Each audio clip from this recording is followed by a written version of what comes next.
a grisly murder in Niue. I woke up early and met people on the road, and they talk about Larson being murdered. They all come from the prison, and I think they worked as a team. I think they've had enough, they have the guts for. So I was one of the first ones to be at the residency that morning. I went into his bedroom. What a sight. All I can see is blood on the wall and the food he ate at night.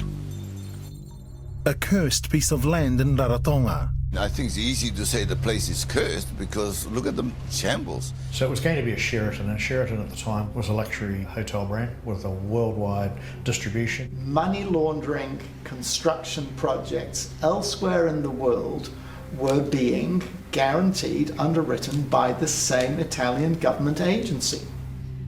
A hotel in the Cook Islands, which has been sitting vacant for the last 10 years after the Italian construction company contracted to build it collapsed, will finally be completed at the cost of... Overstayers targeted in New Zealand. You didn't want to feel like you were a drain on a particular family. So you got to move around to share the love.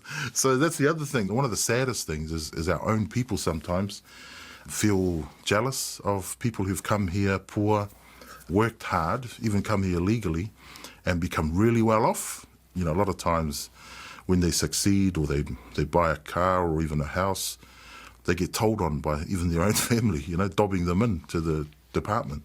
And to me, that's the lowest form of people, is people that will do that. A history of indentured labour that triggered the Fiji coups.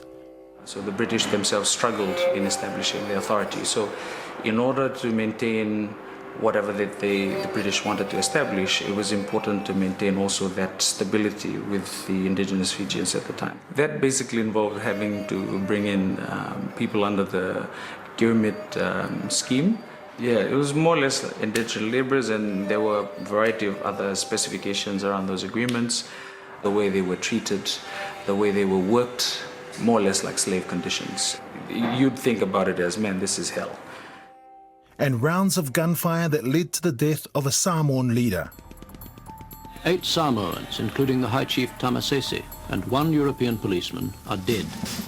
It was a shambles of people running and dashing in all directions. Either side, they would have their own native police who were armed with batons or knives. The Mao said they were there to keep their own fellows in order.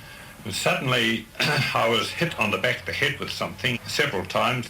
Pepe Robertson's grandfather also got caught in the firing line.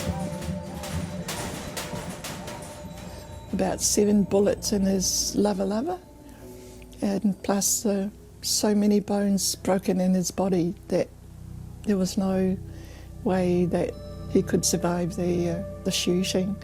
The court case was about was it one of those guns that's just one shot or one of the machine guns, and I think it sounds like the machine guns were used with all those bullets.